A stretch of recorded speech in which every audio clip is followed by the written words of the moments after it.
We are the Gujarat Technological University. Since its inception over a decade ago, GTU has been empowering young and curating minds to realize their true potential. Over 4 lakh inspired students are enrolled with one of the premier academic universities in India. With more than 450 affiliated colleges in its fold operating across 5 zones of the state, GTU, the International Innovative University, your place to move forward.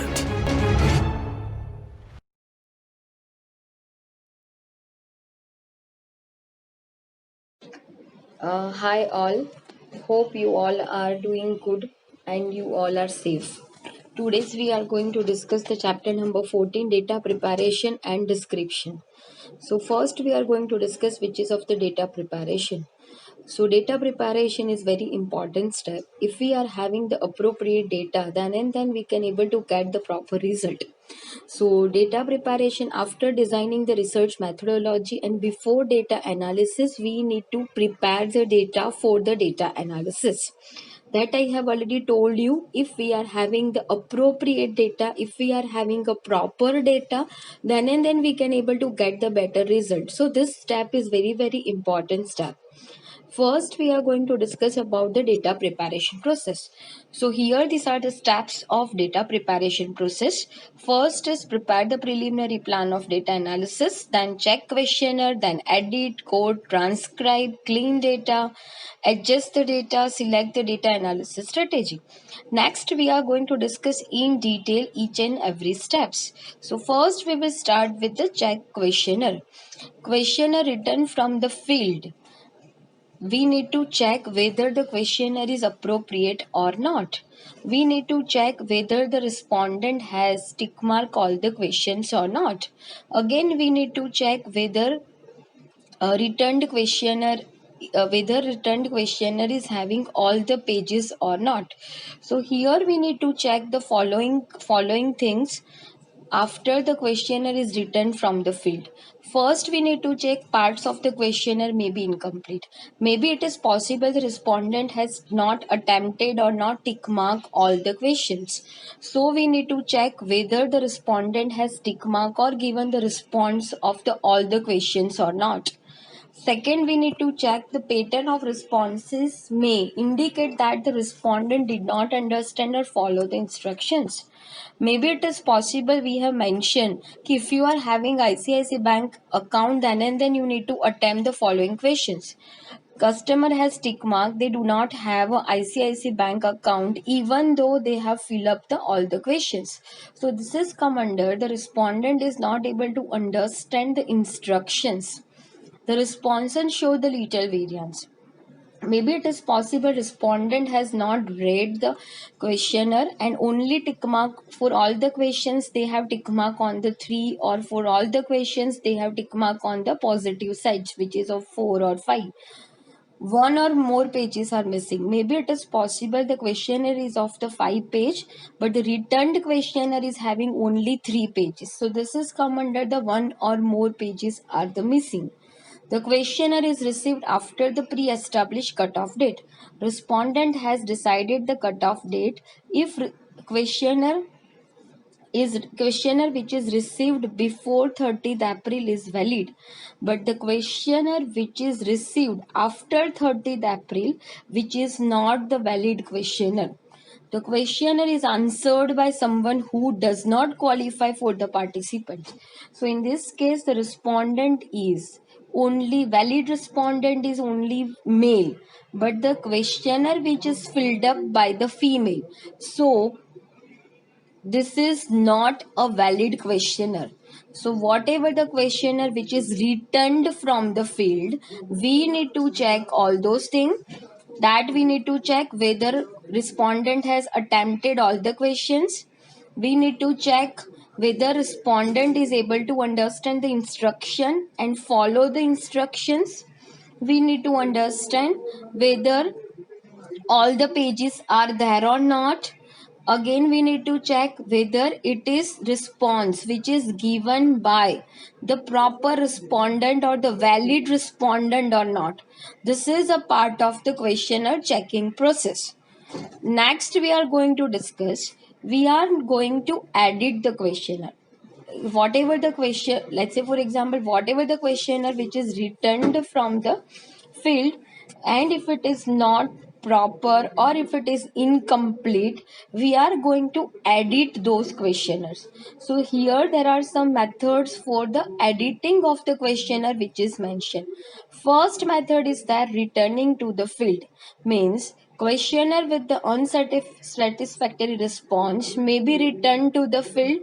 Again, the respondent is recontacted. Again, the researcher will ask the question again and try to get the response from the respondent. But in each and every case, this is not possible. Next is assigning the missing value. Maybe we researcher will assign a missing value to the unattempted questions. So if returning the question under the field is not feasible, the editor may assigning missing value to the unsatisfactory response. Maybe they will assign 0 value, or maybe they will assign 9 or 99 as a missing value of the unattempted or the unresponded questions. Third method is discarding the unsatisfactory respondent. In this approach, the respondent with unsatisfactory responses are simply discarded. Means researcher will not take into consideration the unsatisfactory respondent question. So these are the some method which is available for the data editing. Next we are going to move further, which is of the coding. So meaning of coding is we need to assign a code. Basically code is a number to each and every possible responses. This is known as a coding. Before data entering into the software, we need to prepare the code sheet. Based upon the code sheet, the data is entered into any kind of a software. Sometimes it is possible the data entry people and the data analysis people are different. So we need to prepare the code sheet. So according to that, the data entry people can able to enter the data into the software, and same thing which is passed on to the data analysis people. So the data analyst is also able to understand what is the meaning of this variable. So for that, for most important thing is we need to prepare a code sheet. Next, we are going to discuss about how to prepare a code sheet. So this is one simple example of the code book which is given. Here, these all are the heading which is there. Question number is there. Variable number is there. Code description is there, and the variable name is there. For example, in your questionnaire, you have asked the first question, enter the 5-digit zip code. So this variable which is represented by the zip, means using this ZIP we will enter the data into the any software, and this is a description what is the meaning of this ZIP. So which is a 5-digit zip code, and this is a variable number 3, question number is 1. Same thing, second question that you have asked in your questionnaire is enter your birth year. So how we will enter this variable? So for that we are using the birth, the meaning of birth which is mentioned in a code description, which is of 2-digit birth year, and the variable number is 4. Same thing, third question that you have asked in gender, it is a multiple choice question. In this questionnaire you have asked or you have given option male and female. So if somebody has tick mark on the male, then you will enter it by 1. If somebody has tick mark on the female, then you will enter it by 2. Variable name that you will use for this variable which is of the gender, and here the description is given which is of the gender, and the variable number is 5. Same thing, next question that you have asked in questionnaire which is of your marital status. In this case, you have given the various option like married, widow, divorced, separated, or never married. So in this case, if somebody is married, you need to tick mark on one. Somebody is widowed, then you need to tick mark on 2. If somebody has divorced, tick mark on divorce, then you need to enter on the 3. So this is all about the code sheet. In this, you need to mention the variable name, you need to mention the code description, you need to mention the variable number, and as well as the question number. According to that, the data entry people will enter the data into any software, and the same sheet which is passed on to the data analyst, so he can able to understand the meaning of a data. Next, we are going to move further, which is of the after that one step which is there, which is of the transcribing. Meaning of transcribing means we need to enter the data into any software. This process which is known as a transcribing. So after preparing the code sheet, according to the code sheet, we need to enter the data into the any software for further data analysis. This process which is known as a transcribing. After that, uh, next step is data cleaning. So basically in this, we need to check the outliers, we need to check the extreme values. If extreme values are there, we are not able to get the appropriate result. Maybe, let's say for example, if we talk about the outliers and the extreme values, majority students are getting a marks between 30 to 40, but only few students getting a mark which is near to 5, which is 0 to 5, and a few students getting a mark which is close to around 70, 75, 80, 90. So these all are the outliers. If we will take those data into for our data analysis, then we will not get the appropriate result. So what we need to do for the data analysis, first we need to check is there any outliers in our data or not. If we are having some extreme values, we need to delete, or we need to do some further treatment or further technique for this extreme values and for the outliers.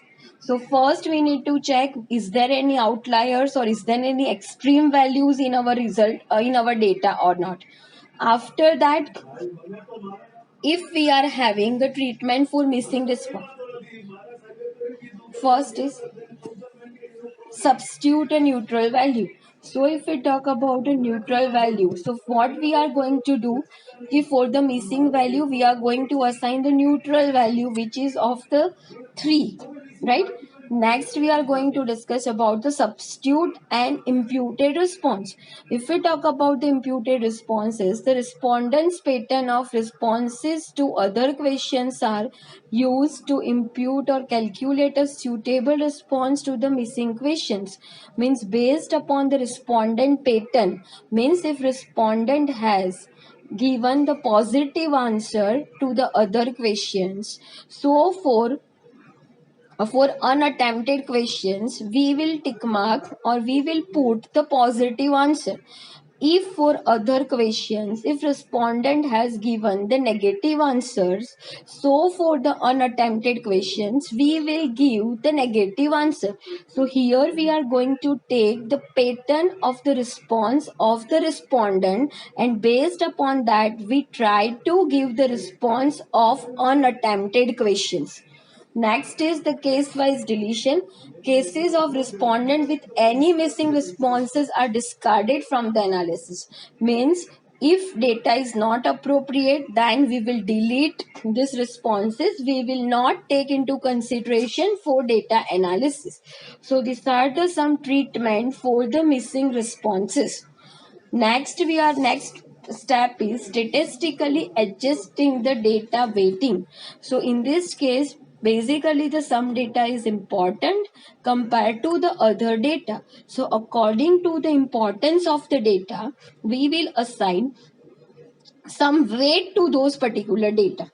If we take the example of this, here some data which is mentioned, like year of education. In this, the elementary school, high school, and the college. So here we have assigned, for elementary school we have assigned the more weight, which is 1.74 and the 1.70.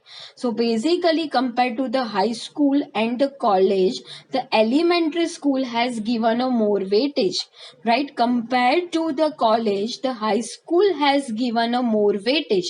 So basically, in data analysis, basically it is possible some variables are more important compared to other variables. So according to the importance, we will assign them the weight, and after that we will do the further processing.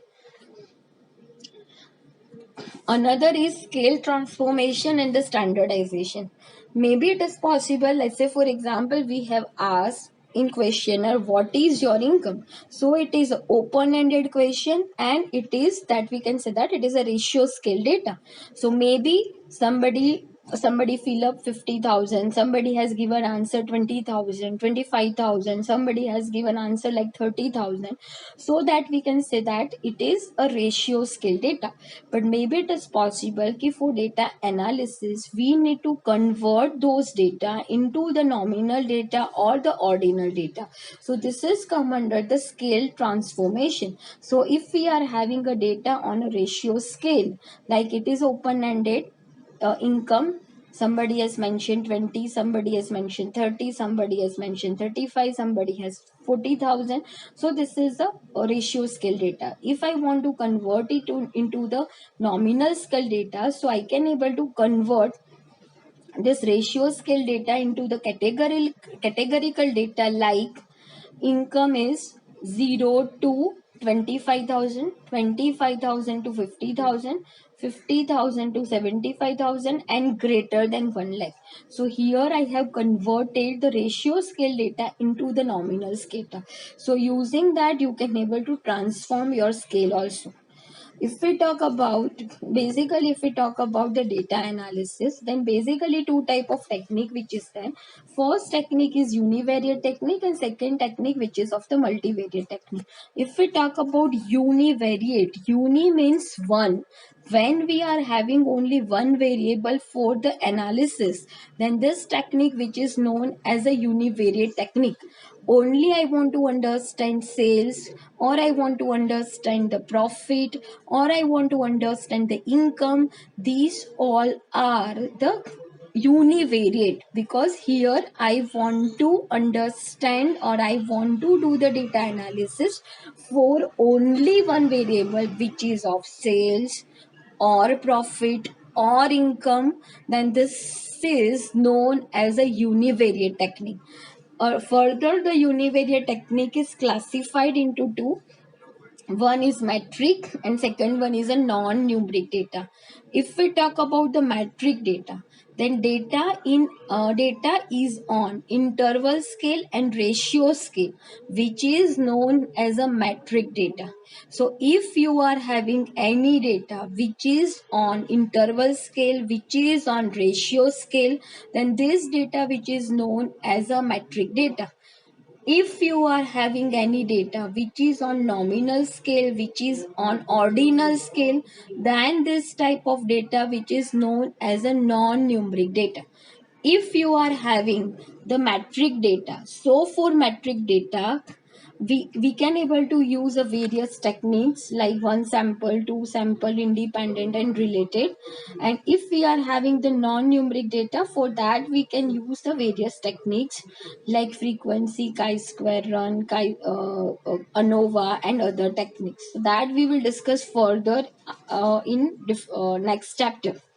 If we talk about the multivariate technique, meaning of the multivariate technique is when we want to study more than two variables, then it is known as a multivariate technique.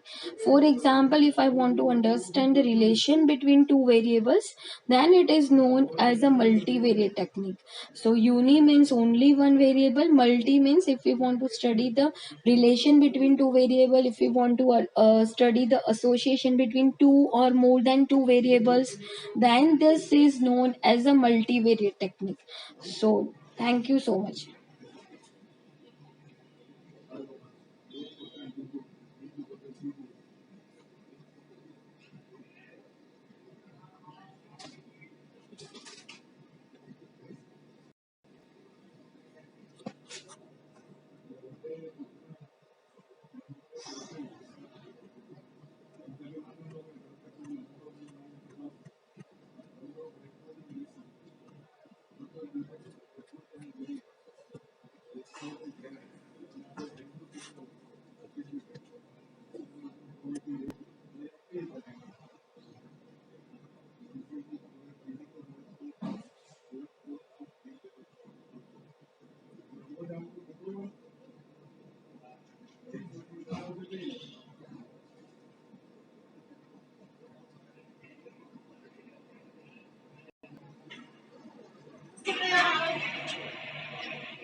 Hello everyone.